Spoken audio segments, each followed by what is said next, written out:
आज मैं आपको गीति काव्य के विषय में बतलाने जा रही हूँ।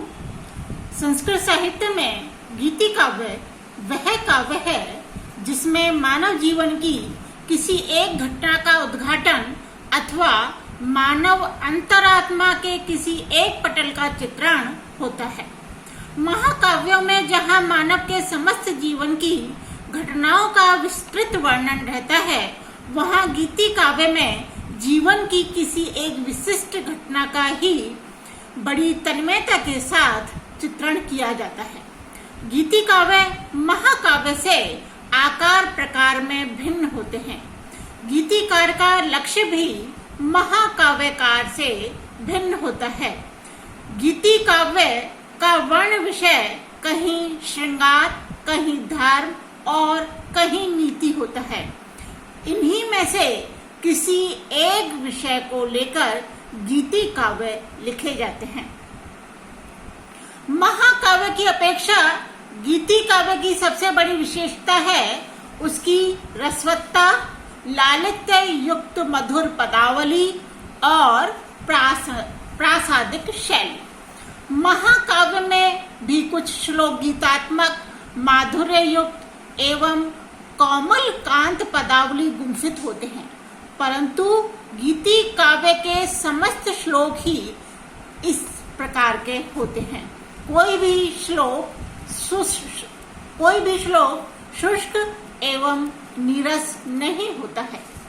गीति काव्य के मुख्यतः दो भेद होते हैं। पहला भेद है प्रबंधात्मक गीति काव्य और दूसरा है मुक्तक गीति काव्य। प्रबंधात्मक जो गीति काव्य है, इसका कथानक आद्योपांत एक ही रहता है और इसका प्रत्येक श्लोक अर्थ अवबोध के लिए पूर्व अपर श्लोकों के संदर्भ की अपेक्षा रखता है। कालिदास द्वारा रचित मेघदूत इसी कोटि का है। इसी प्रकार जयदेव का गीत गोविंदम भी एक प्रबंधात्मक गीति काव्य कहा जाता है, क्योंकि इन काव्यों का एक ही कथानक समस्त काव्य में चलता रहता है। उसका संबंध सूत्र अंत तक एक ही कथानक से जुड़ा रहता है। दूसरा है मुक्तक गीति काव्य। मुक्तक गीति काव्यों का प्रत्येक श्लोक स्वतंत्र और अर्थ अवबोध के लिए स्वतः अपने में पूर्ण होता है। उसके अर्थ ज्ञान के लिए प्रबंध गीति काव्य की तरह पूर्व अपर श्लोकों का संदर्भ अपेक्षित नहीं रहता है। साथ ही इन काव्यों का प्रत्येक श्लोक सरस एवं मधुर होता है।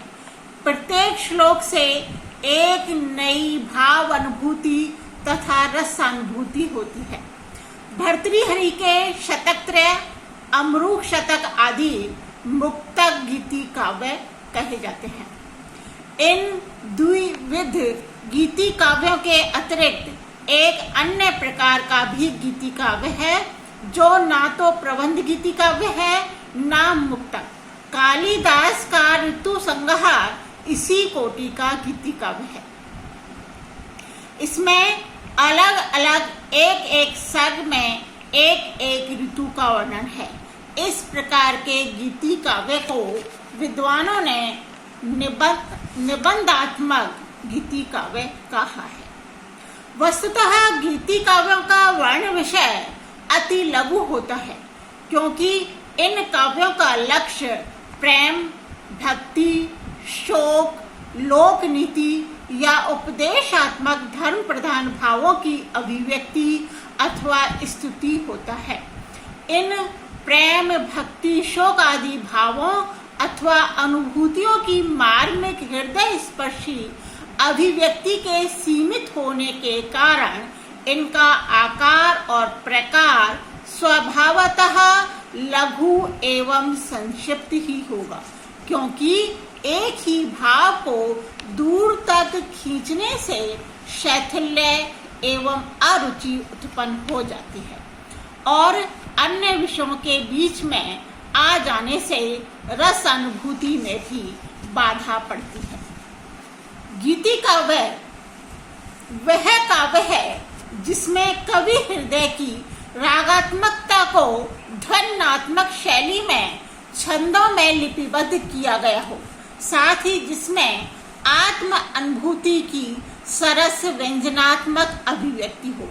गीतात्मकता के होते हुए भी जो श्लोक रचना केवल बाह्य अभिव्यक्ति परक होगी, वह गीति काव्य के अंतर्गत नहीं रखी जा सकेगी। अतः ध्वन्यात्मकता और रागात्मकता ही गीति काव्य के प्रमुख तत्व हैं। इनके अतिरिक्त भावमयता इन गीति काव्यों का दूसरा तत्व है। यद्यपि भावमयता सर्वत्र काव्य जगत में अपेक्षित है, बिना भाव के रस नहीं होता है और रस अनुभूति से रहित काव्य काव्य नहीं कहा जा सकता है। पर गीति काव्यों में तो यह भावमयता अनिवार्यतः अपेक्षित रहती है, क्योंकि गंभीर एवं तीव्र रागात्मक अनुभूतियों की मधुर ध्वन्यात्मक अभिव्यक्ति के बिना गीति काव्य तो हो ही नहीं सकता। सभी गीति काव्य छंदोबद्ध होते हैं, अतः लयात्मकता भी उनमें स्वतः आ जाती है। संस्कृत के प्रायः सभी छंद मधुर लयात्मक हैं। ये गीति काव्य कवि की सहज एवं आकस्मिक उच्छ्वास से प्रस्फुरित होते हैं। अतएव इन काव्यों की भाषा में सरलता, स्पष्टता के साथ साथ स्वाभाविक मधुरता, लालित्य एवं सरसता रहता है। कवि को अपनी भाषा को अलंकृत करने का अवसर ही नहीं रहता। अतएव गीति काव्य के सच्चे मार्मिक गीति काव्य जो हैं, कवि के सच्चे मार्मिक हृदय उद्गार होते हैं।